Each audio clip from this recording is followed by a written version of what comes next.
토요일 문답 제34문 자녀 삼아주심의 은혜라는 제목으로 함께 말씀을 나누기를 원하는데요. 자막을 보시면서 우리 34문의 질문과 또 답을 함께 보도록 하겠습니다. 제가 질문을 하겠습니다. 여러분들이 자막을 보시며 답을 하시면 되겠습니다. 양자됨이라는 것이 무엇입니까?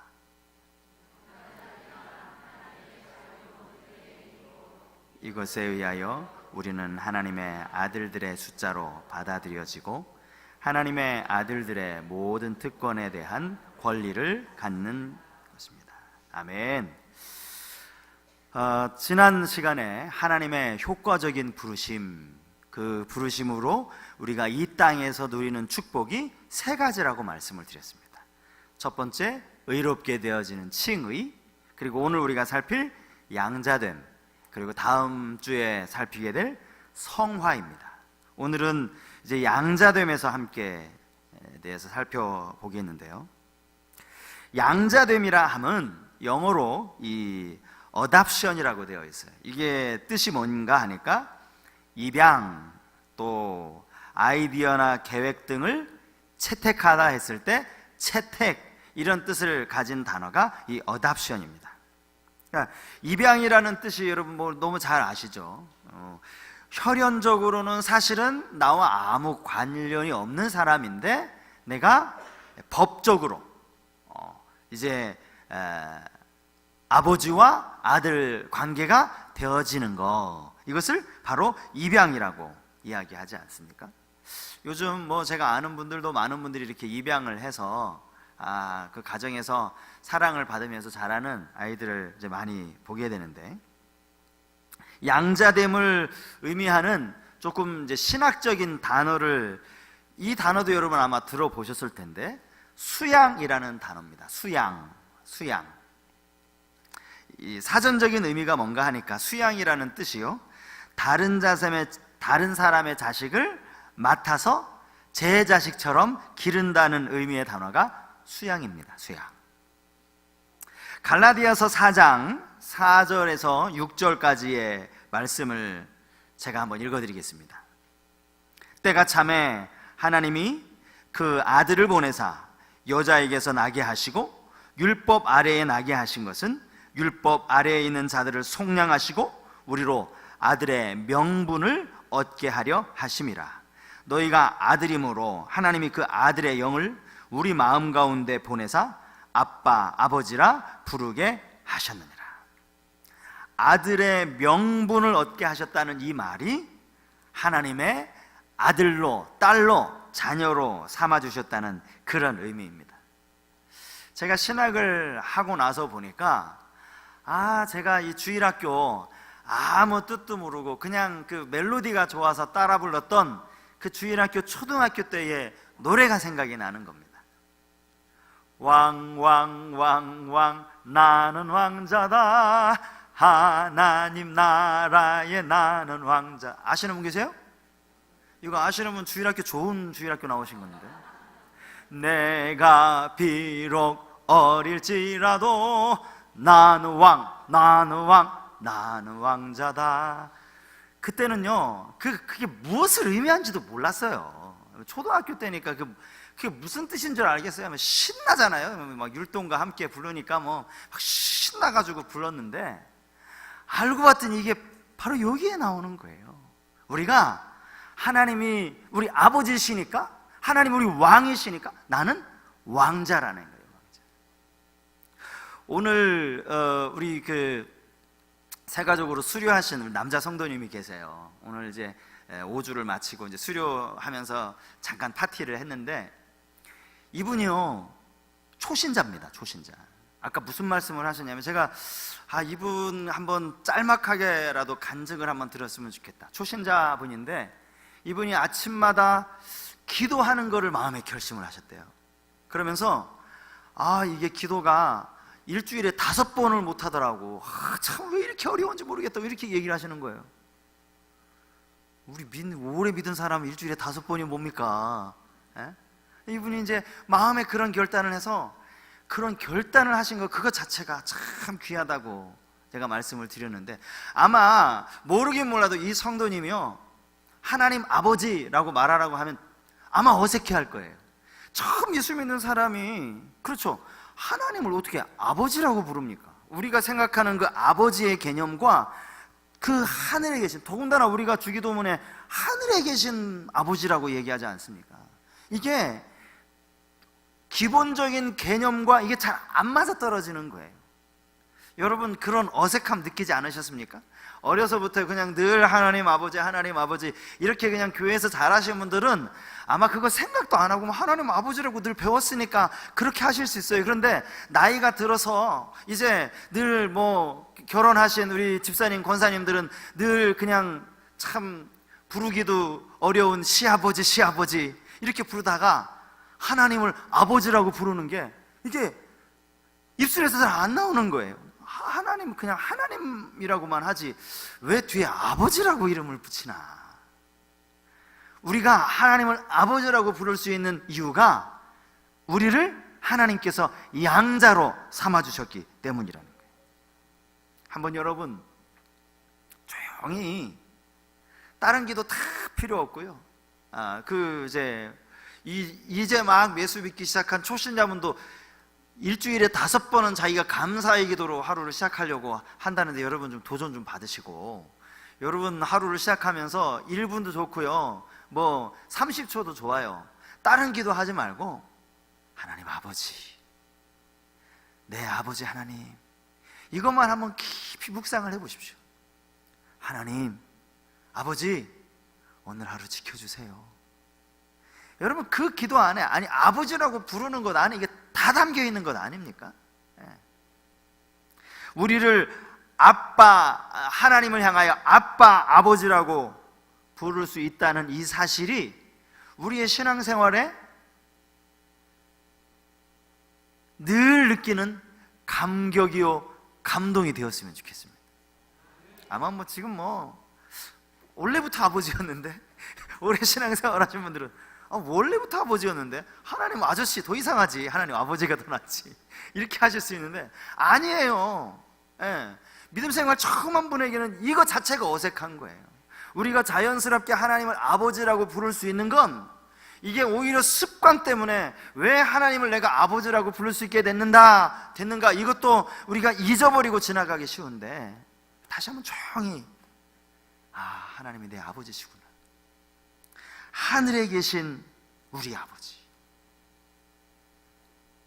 우리가요, 하나님을 아빠, 아버지라고 부를 수 있게 된 이 사실에 대해서 우리가 감격하려면 먼저 알아야 될 게 있어요. 그게 뭐냐 하면, 우리가 이전에 예수를 알기 전에, 예수를 믿기 전에 이전의 모습이 어떠했는지를 알면 하나님을 아버지라고 부를 수 있는 게 놀라운 축복이라는 걸 우리가 깨달을 수 있다는 거죠.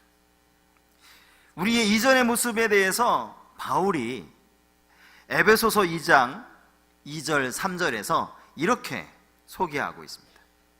에베소서 2장 2절에서 3절.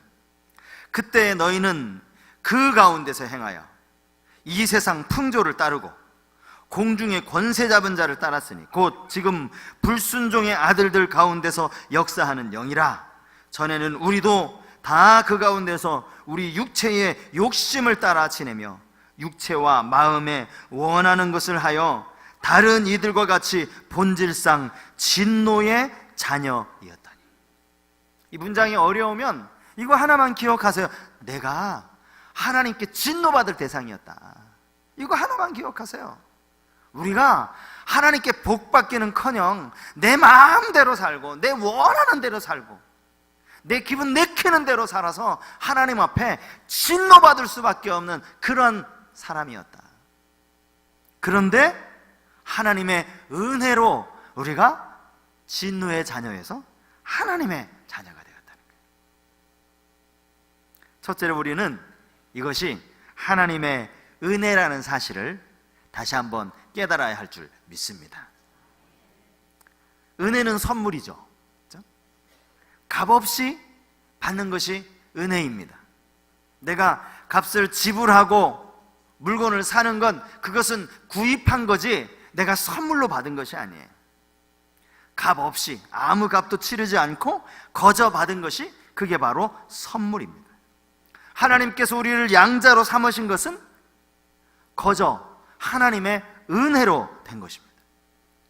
이게 우리 입장에서는 거저예요. 여러분, 예수 믿으려고 오히려 우리 가운데 그런 분 계시는지 모르겠어요. 막 이제 우리도 이제 새생명 축제하고 새생명 축제에 이제 오시는 분들에게 기념품을 뭐를 할까 지금 막 고민을 하고 있는데, 어느 날 교회 가서 보니까 야, 예수도 믿고 선물도 받고 좋네.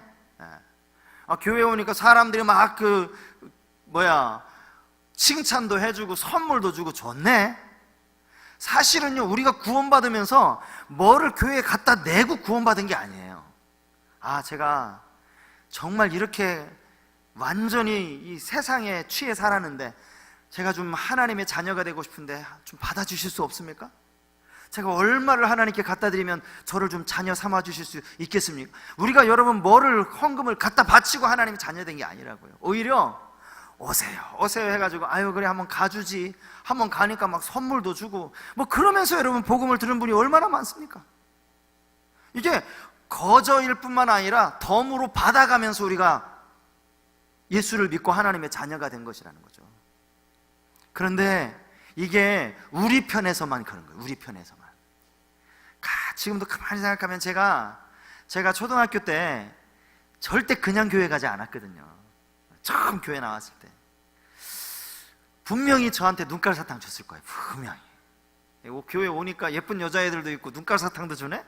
그래서 갔을 거라고요.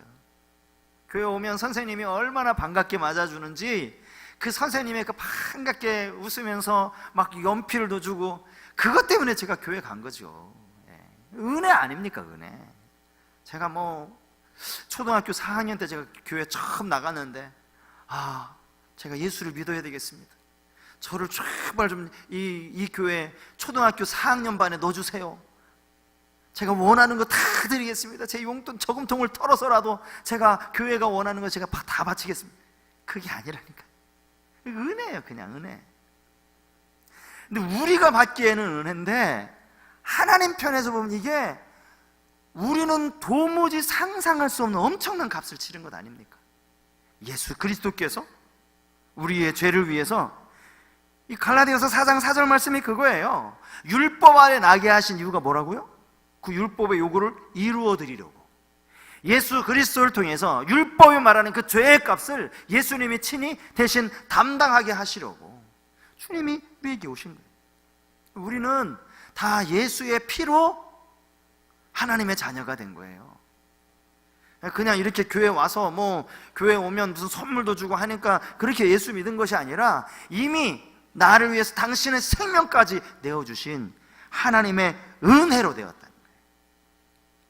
여러분, 이 은혜 잊지 말고 사실 수 있기를 바랍니다.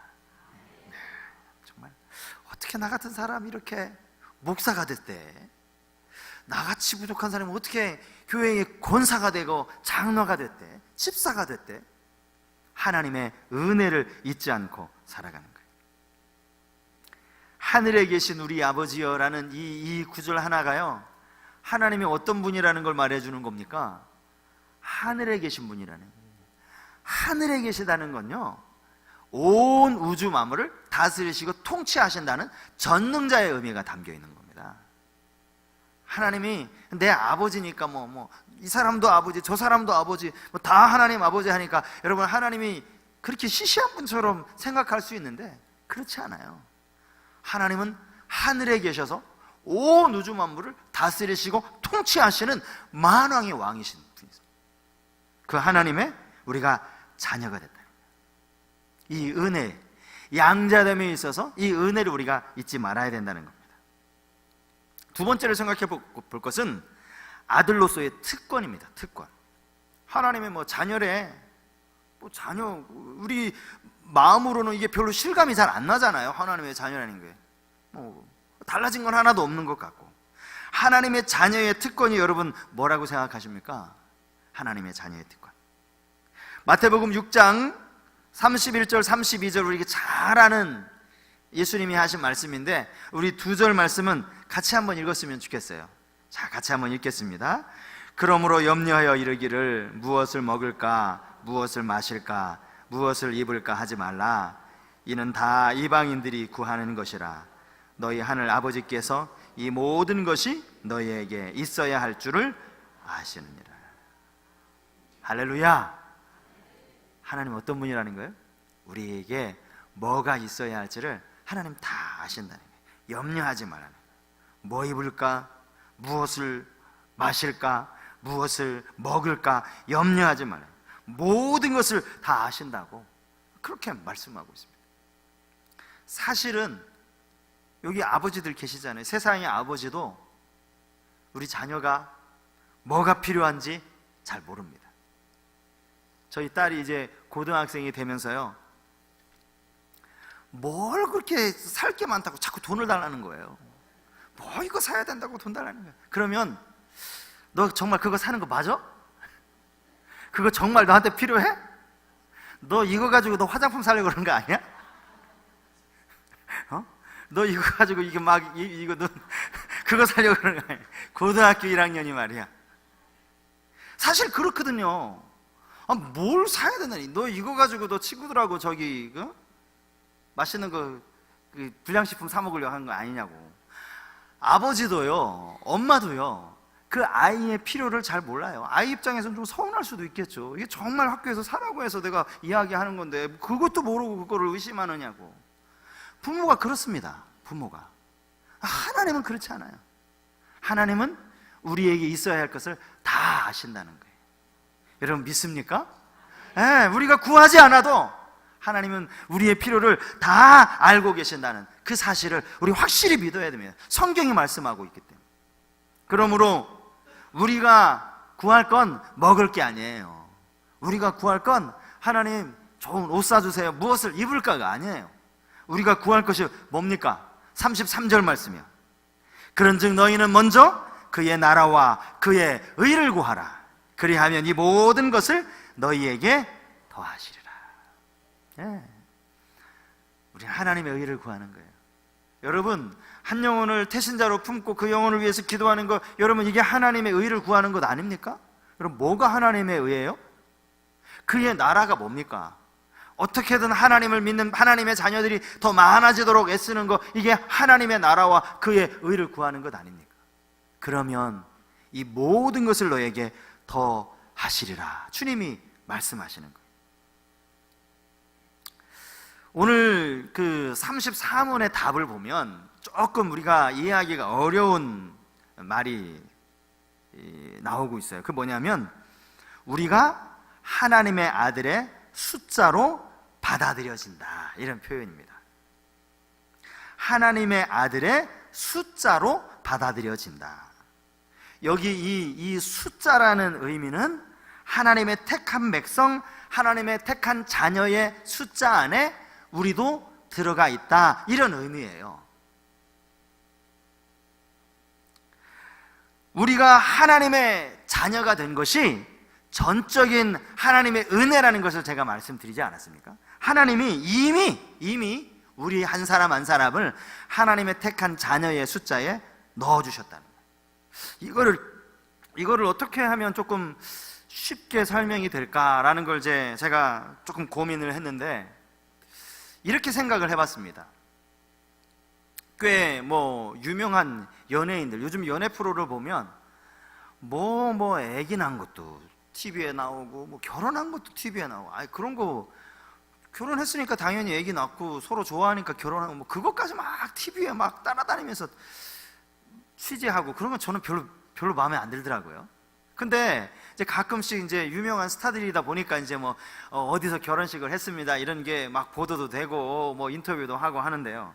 가끔 연예인들 중에 이런 연예인들이 있어요. 결혼을 하는데 막 여러 사람에게 청첩장을 보내는 게 아니라 소수의 몇 사람, 정말 절친들, 나랑 정말 친한 사람, 이렇게 몇 사람들만 초대를 해서 아주 그냥 조촐하게 이제 결혼식을 치르는 경우가 있지 않습니까? 이런 경우는요, 내가 원한다고 해서 갈 수 있는 것도 아니에요.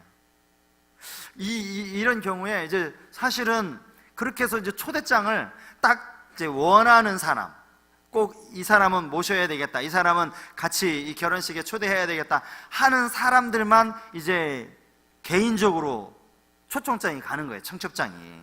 그러니까 우리 생각에 난 저 가수랑 진짜 친한 것 같은데 알고 봤더니 나한테 청첩장도 안 왔어. 그러면 자기 혼자 친한 척 한 거예요, 사실은. 그런 결혼식을 보면요, 딱 이제 몇몇 올 사람들만 딱 정해져서 이미 그 사람들의 의견을 묻는 건 나중 일이고, 이 사람을 내가 꼭 이번에 결혼식에 초대했으면 좋겠다 라고 해서 그 이름을 써가면서 청첩장을 만드는 거예요. 그리고 심지어는 제가 알기로는 이 피로연하는 자리에 요 사람을 위한 좌석 다 만들어 놓는 거예요. 이 사람이 여기 앉도록 명찰까지 다 만들어 놓는 거예요. 하나님이 우리를 다 그렇게 하셨다는 거예요. 내 의견을 묻지 않고 이미 하나님이 너는 내 자녀야, 넌 이미 내가 택했어, 너는 나의 택한 백성이야 라고 하나님이 이미 이 결혼식 이 초대 명단에 이미 넣어놓은 거예요. 그리고 나서 초대장을 보내는 거예요. 아예 필요한 자리에 자리도 마련해 놓은 거예요. 하나님이 우리를 이렇게 선택해 주셨다는 거예요. 여러분, 이게 얼마나 기쁘고 감사한 일입니까? 우리 한 사람 한 사람을 하나님이 이렇게, 여러분, 그렇게 만들어 놓은 그 좌석은요, 내가 앉지 않으면 아무도 못 앉는 거예요. 나를 위한 자리인 거예요. 하나님은 우리를 그렇게 한 사람 한 사람 미리 택하여 하나님의 그 택자의 수에 우리를 불러주신 줄 믿습니다. 마지막으로 자녀의 특권 중에서 우리가 꼭 기억해야 할 것 하나만 생각하고 오늘 말씀을 마치려고 하는데, 오늘 우리가 함께 읽었던 로마서 8장 17절 말씀인데요, 여기 보면 자녀이면 또한 상속자, 하나님의 상속자요 그리스도와 함께한 상속자니 우리가 그와 함께 영광을 받기 위하여 뭐도 받아야 된다? 고난도 함께 받아야 할 것이니라. 고난을 받을 수 있다가 아니에요, 받아야 할 것이다. 하나님이 하나님의 자녀들에게 고난을 준다는 얘기입니까? 안 준다는 얘기입니까? 준다는 얘기죠. 고난을 줄 수도 있다는 얘기입니까? 아니면 반드시 고난을 줄 거라는 이야기입니까? 반드시 고난을 줄 거라는 그 이야기입니다. 영광이 하나님의 자녀에게 주어지지만 그 영광을 이루기까지 우리의 신앙이 자라기 위해서 저 그 하우스의 화초처럼 자라는 것이 아니라 우리의 믿음의 씨뿌리가 더 깊어지도록 하나님을 우리의 연단의 과정을 통하여서 신앙을 자라게 하신다는 거예요. 때로는 우리가 하나님의 자녀이기 때문에 징계를 받을 때도 있다라는 사실을 우리가 기억해야 됩니다. 하나님의 자녀라며, 하나님 나라 왕자라며, 공주라며. 그렇기 때문에 하나님은 우리를 사랑하셔서 우리가 감당할 시험, 연단의 시험을, 고난을 허락하시는 줄 믿습니다. 우리 히브리서 12장 7절부터 11절 말씀을, 이제 본문이 길어서요 한 절씩 교독을 좀 하려고 합니다. 히브리서 12장 자막을 보시면서 7절부터 11절까지 말씀인데 의미를 한번 생각하면서 한 절씩 교독했으면 좋겠어요. 자, 제가 7절을 읽겠습니다. 너희가 참음은 징계를 받기 위함이라. 하나님의 아들과 같이 너희를 대우하시나니 어찌 아버지가 징계하지 않는 아들이 있으리요.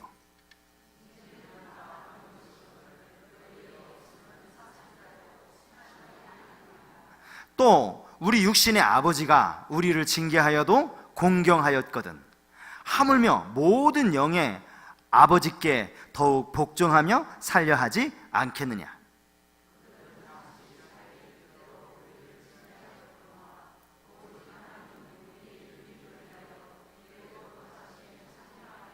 같이 읽겠습니다. 무릇 징계가 당시에는 즐거워 보이지 않고 슬퍼 보이나 후에 그로 말미암아 연단받은 자들은 의와 평강의 열매를 맺느니라. 아멘. 이 히브리서 기자가요, 뭐라고까지 이야기합니까? 징계, 당장에는 그게 즐거워 보이지 않겠지, 당장에는 그것 때문에 슬프겠지, 그 얘기까지 하고 있어요. 당연하죠. 하나님의 징계를 받는데 그걸 기뻐할 사람이 누가 있어요? 당연히 즐겁지도 않고 슬플 수밖에 없죠. 그러나 그것이 후에는 의와 평강의 열매를 맺게 한다는 것입니다. 오늘 하나님이 우리를 당신의 자녀, 양자, 하나님 아빠, 아버지, 하나님의 나라의 왕자로, 공주로 우리를 삼으신 것에 대해서 생각해 보았는데요, 우리를 자녀로 삼아주신 그 은혜를 잊지 않고 살아가는 우리 모두가 되었으면 좋겠습니다. 그리고 하나님의 택하심에 의심하지 마세요. 염려할 필요가 없습니다. 이미 그 택자의 수에 이미 하나님이 우리를 집어넣으셨어요. 그것을 염려할 것이 아니라 오직 우리는 하나님의 나라와 그의 뜻을 구하고, 때로는 우리에게 찾아오는 그러한 징계까지도 오히려 의와 평강의 열매를 맺기 위해서 넉넉히 잘 감당하는 우리 성서교회 모든 성도님들이 되시기를 주님의 이름으로 축복합니다.